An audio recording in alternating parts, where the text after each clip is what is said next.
Welcome to day 8 of Worlds, also known as round 4, day 3. This is the 1-2 bracket. Spoilers for that day if you haven't seen it yet. Also, my Knockout Pick'ems is coming out tomorrow or the day after. Make sure you're subscribed so you don't miss that one. The most important thing that happened is that Team Liquid is still alive, and they might even make it to top 8. So let's hop into that Team Liquid versus GAM series and see what's going on.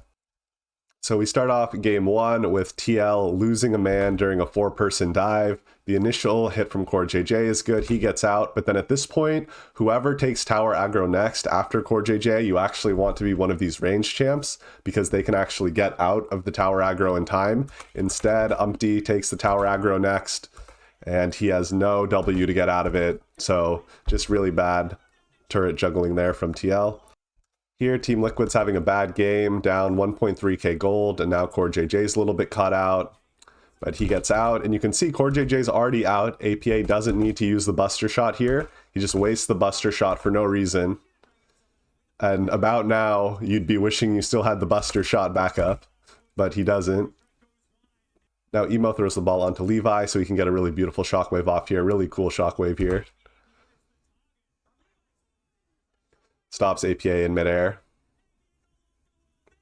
So something's going on with jungle experience these days because this Vi is the same level as the solo laner Aurora, and this Vi just has a crush on this Aurora, is just going in on her.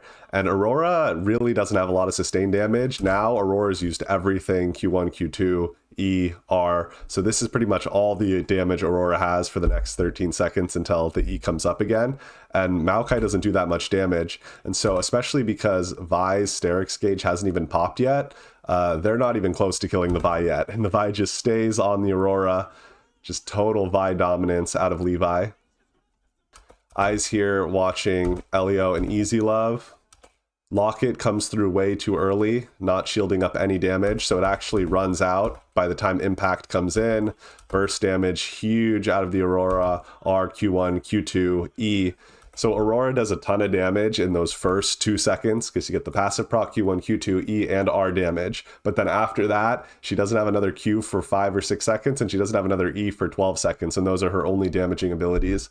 So she looks really strong in those brief moments, but if she doesn't kill you in those first few moments, she's not going to do a lot after that, right? So here, GAM totally loses the Baron for some reason. They use the Hawk Shot, see that the Baron is being taken, and Jax just doesn't TP in for 1, 2, 3, 4, 5, 6, 7, 8 seconds, then the Jax TP's in. So don't really know what GAM was thinking. They give over the Baron, and it has an objective bounty on it. But before you start to think that GAM is now the worst team, APA is going to die here with both his ult and his flash up, gets chain CC'd, and then all the rest of TL is going to die as well. Here we see some cool mechanics from Easy Love, the classic flash out of Aurora Ultimate into walk back into Aurora Ultimate into use cleanse when you're one shot from death. Sadly, he doesn't execute the combo quite perfectly, and he dies. But you can always get a reprieve from the Fiesta if you just watch Eon, who's playing pretty well in most of these games. He's getting lots of damage down. Beautiful true shot there. Hitting pretty much every Q. And even here, Eon gets the E damage. Beautiful. And then look at this beautiful Ori ball on the Vi. Vi into Ori ball combo. So why do people play Nocturne Ori when they could just play Vi Ori? Vi is just like a 2 times good version of Nocturne. And then as soon as Levi goes on to APA and gets the kill, right after that, charge up the Q onto Yon. Just great target prio. Without the mid laner and without the bot laner, they'll never get enough damage down to win the fight. Here we see the problem with Aurora that I was talking about. Impact goes in, R damage, and then this huge chunk looks like 900 at once. It's actually Q2 plus E plus passive damage all at once. But after he does that chunk onto Easy Love, Aurora is completely out of damage for the rest of this fight. So you see that, well, one, he's out of the fight because he's low health, but he has no damage left in his kit anyway. So if you can't get the kill with Aurora in those first 2 seconds when you've got the cage up and you're getting all your bursts down, then the whole fight's going to fall apart because Aurora doesn't do anything after those first 3 seconds. So this was a nice win from GAM and put Team Liquid on the brink of elimination. Here, APA tries to go in with the ultimate, but the Shockwave pulls him back, giving APA one of his classic ultimate onto no ones. Despite that, TL's totally dominating this game, 13 kills to 1, won basically every fight, 11k gold up. But still, APA should probably have his Nico license revoked. Goes into 4. Instantly dies. And then Impact is like, whoa, whoa, whoa, you're not the only one who can dive into 4. Impact goes in. Almost dies. Technically, he gets out. But he has to flash out. He's like, had 50 HP left there at the end. So TL just cannot resist making these bad plays, even if they're 12k gold up. But Gam just crumbles here in the second game, completely doesn't put up a fight at all. Here in game 3, Gam continues to fall apart. CoreJJ just walks up. He doesn't flash. He doesn't do any tricks. Just W's up. Ezreal doesn't use flash. So no tricks, just dead. Here, APA uses his special signature move. Pot Blossom onto Wukong, Clone, and Jax, who is currently using E. But it's not very effective, unfortunately. This time APA uses a different variation. He uses ultimate onto one Wukong and a Wukong clone, and then he dies before he hits the ground. So that's a nice variation on his secret move. And here, Gam think that they might have an angle to get back in the game, and so Wukong flashes forward, but he doesn't have R up, so he's not really flashing for anything. He can get one Q auto maybe, which would not even be enough to kill. So there's just no real reason to flash with Wukong there if you don't have the ultimate. And so Gam can't really ever get back caught up, and they're 4k gold down here, and that just snowballs from there. So whatever happened after game 1, Gam just couldn't really restabilize after that. TL also popped off a little bit. Impact was playing a lot better. Umti was playing better. Everyone was playing better except APA, who's still kind of throwing it. TL might sneak into top 8, not that they deserve it, but it could definitely happen. Here in Fnatic versus Weibo, Weibo getting a little bit out macroed, getting surrounded by the 5 of them. And then they don't really know how to let go and just take the loss. They kind of go in trying to save each other, but then they keep stranding more of themselves, just kind of throwing good money after bad. And then more disastrous macro calls from Weibo. They have no vision of anything down here, but they're all pushing way under the enemy turret. They just get caught out here. And again, just clinging on way too hard. They think that they can save this with the teleport in, but the fight's already over. And so this teleport is just wasted from Breathe. This game, Breathe, is just on whatever that silver spray they use in Mad Max is to make them just have no fear of anything. Instead of running away from these 3 people, his teammates coming in right here, he could just run away. He can E2 right over towards his ally. He just goes back in, flashes back into 4. Does not work out super well for him. He ends up dying without ever using E2 at all, in fact. Here we see why Rell is so picked in this tournament. Her ability to just suddenly turn around and flash on you is so strong. Eyes on Rell here and Lucian up here.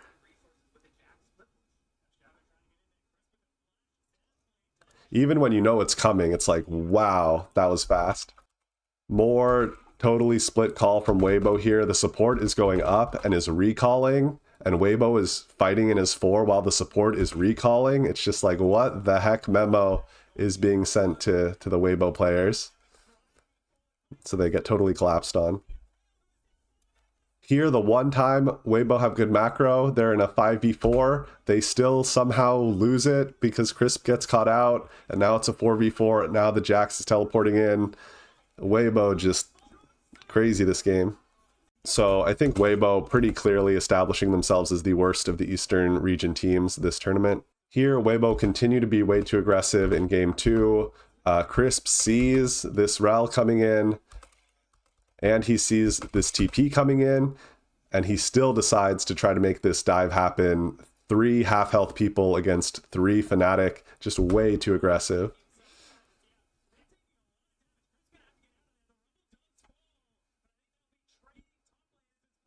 So here, Crisp is going crazy. He has his W up, and instead of using his W to get him to safety, he says, no, wait, I want to attack you, the jungler who's 4 levels up on me. So he W's forward, and then when he tries to escape after that, it's too late. He's used all his escape. Razork just shuts him down. And then Tarzan coming in. Tarzan has to save the support. Now Breathe has to save Tarzan. They're just grabbing each other as they're all falling off the ship.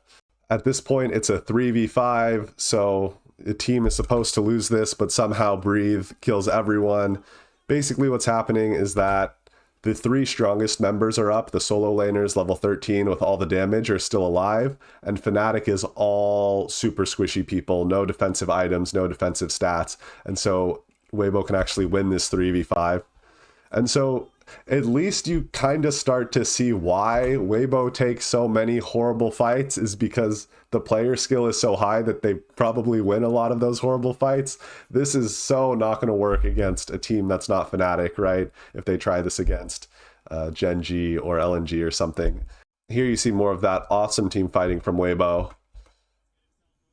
Immediately all onto Humanoid, focusing the mid laner, and then right after Rakan charms the mid laner, he comes to charm the AD carry.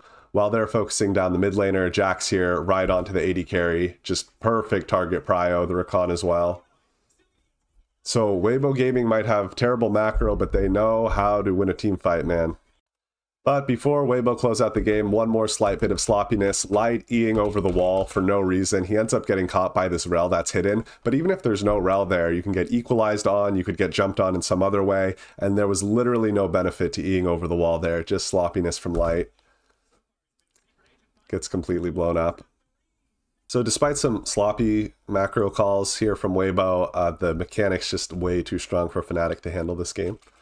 This game, there's just nothing to analyze. They barely fight at all, and yet by 20 minutes, Weibo is 5k gold up. Just complete farm dominance. The Gnar is 3k gold up, despite the fact that he has no kills. He has a 200 gold bounty. Bot lane has no kills and a 200 gold bounty. Here, it's like Weibo want to give Fnatic one more chance to steal the game. Weibo's just a disaster here. Crisp is going around the long way, while the Baron's about to maybe be stolen by the Fnatic jungler, and Xiaohu is just pacing back and forth. Not part of this fight at all. So they're just taking this fight all wrong. Here, Razork could have totally stolen the Baron. They happen to not get it, but very stealable. And Weibo is lucky that they're 8k gold up, because they took that fight about as poorly as someone can take a fight. So Weibo has just got to be the most inconsistent team in play-ins.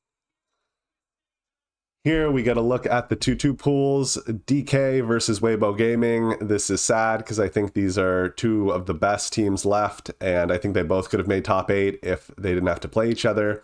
FlyQuest versus TL, other side of the coin, 2 of the worst. Neither one deserves to be in top 8. One of them is going to be in top 8.